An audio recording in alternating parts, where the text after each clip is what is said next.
Here, we'll examine a few of the regular financial mistakes that frequently lead to serious financial problems. Avoiding these mistakes could mean the difference between life and death, even if you are currently experiencing financial difficulties. In this video, we will take a look at the top 10 most common financial mistakes. Before starting, don't forget to like and subscribe to our channel for more future updates. So let's start. Number 10. Excessive and frivolous spending. Sometimes large sums of money can be lost, $1 at a time. It might not seem like a big deal when you order that pay-per-view movie, go out to dinner, or get that double mocha coffee, but it all adds up. If you ate out just once a week at $25, you could pay off multiple other credit card, auto, or other bills with the $1,300 you would save.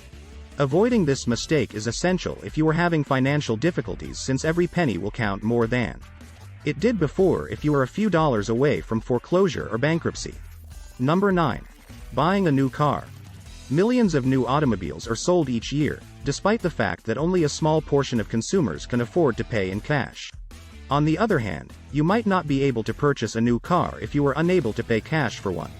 After all, having enough cash to pay the bill is not the same as having enough cash to purchase a car.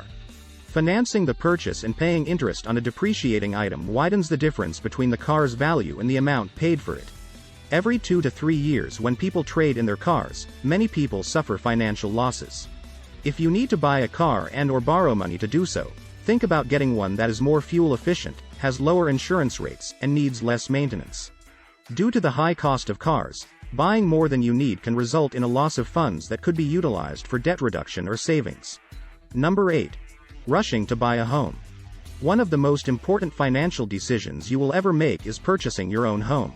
However, it's crucial to be aware of how much you can realistically spend on your home. The decision to invest in real estate should be made when you have enough money and are able to easily make your monthly house loan payments, because a home loan is one of the largest commitments you may ever make. You won't feel as anxious or have to deduct as much money from your income each month for EMIs if you don't have a home loan. Number 7. Failing to save for emergencies. Nearly 60% of Americans lack the savings necessary to cover a $1,000 unexpected emergency, such as an unanticipated auto repair or a large hospital bill. If they don't have a safety net, millions of people risk having even a minor disaster devastate their financial situation.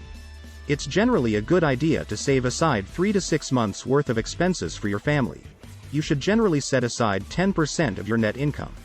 If your monthly expenses make that amount seem impossible, try starting with 5% and raising it by 1% each month until you reach 10%.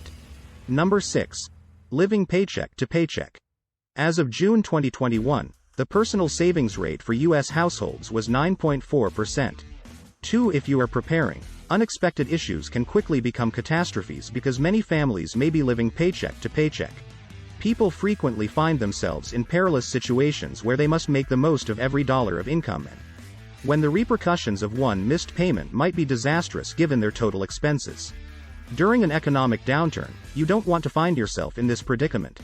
Your alternatives will be limited if this happens.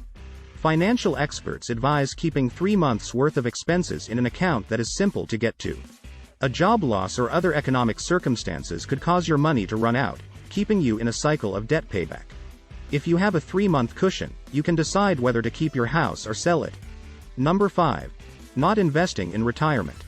If you don't use your money to invest in the markets or other assets that produce income, you could never be able to retire. Consistent monthly contributions to designated retirement funds are required for a happy retirement. Utilize your retirement savings that are tax-deferred or a retirement plan that your employer offers. Establish your level of risk tolerance and the time horizon for asset growth. If at all possible, seek the guidance of a knowledgeable financial advisor to match this with your goals. Number 4. Paying off debt with savings. You might think that exchanging the retirement account for the debt will allow you to keep the difference in your pocket. If your debt consumes 19% of your income but your retirement account yields 7%. It's not quite that simple, though. It is very challenging to pay back retirement savings, and you run the risk of incurring astronomical expenses on top of losing the benefit of compounding. If you go about it the right way, borrowing from your retirement account might be an option. But even the most meticulous planners find it difficult to set money aside to replenish these assets. Once the debt has been cleared, the pressure to repay it usually lessens. It will be very tempting to continue spending at the same rate, increasing your danger of taking on more debt. Even when you want to pay off debt with savings, you must continue to act as though you still owe money to your retirement account. Number 3. Overusing credit cards. Accumulating credit card debt is one of the most frequent financial risks, particularly for individuals who are just entering adulthood. Even though a credit card can be a beneficial tool for improving your credit history, a high credit limit may tempt you to spend more than you can afford. The fact that the minimum payment typically just covers interest is commonly overlooked. Increasing credit card debt is a much bigger worry than the fact that many Americans are in debt due to auto or college loans. Responsible use of credit cards can have a lot of advantages, but you should try to stay out of debt. You can still manage to pay off your credit card debt, no matter how much you currently owe. To pay off those balances, think about using a personal loan or a credit card with a low balance transfer interest rate. Then, choose a card to use for regular purchases that has a strong rewards program and a fair interest rate in order to raise your credit score. Number 2. Not asking for a raise. Typically, you have to put in a lot of effort and make sure your employer knows you want a raise. If you want a large rise, you must let your manager know. The corporation might only give you a meager 5 to 7% raise per year. Don't be afraid to look into alternative career opportunities if you feel that your talents and qualifications are not being valued correctly at your current place of employment. Keep in mind that you can bargain for a greater wage if you move employment. Recognizing the financial errors that have been made requires taking a step back. By keeping an eye on your modest expenses, you can prevent accumulating a sizable amount of debt. Keep in mind that it is preferable to save up for a major purchase rather than rely solely on your income to pay off your debts. You should also give additional mortgages some thought before adding them to your list of regular commitments. Create a strategy to prevent them in the future and make better financial decisions. Number 1. Not buying enough insurance coverage. Sound financial planning requires having the appropriate insurance, such as medical, vehicle, house, long-term care, life, and disability coverage. It can be challenging to determine the types of insurance and the level of protection you might need. But failing to have the proper mix of insurance could have disastrous consequences if you incur an unforeseen expense. Every year, it's a good idea to check your insurance coverage to see which policies, in light of any significant life events, you might or might not require. For instance, it's important to review your auto insurance if you've just bought a newer, more expensive vehicle.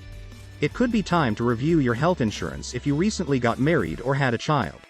Increase your homeowner's insurance if you've recently finished a significant, value-adding home remodel. It is not enough to merely have insurance coverage in place. You must be sure that it will fully cover the value of your increasing assets. This is it for today's video. What do you think of our video? Tell us in the comment section below. Don't forget to like and subscribe to our channel. Thanks for watching.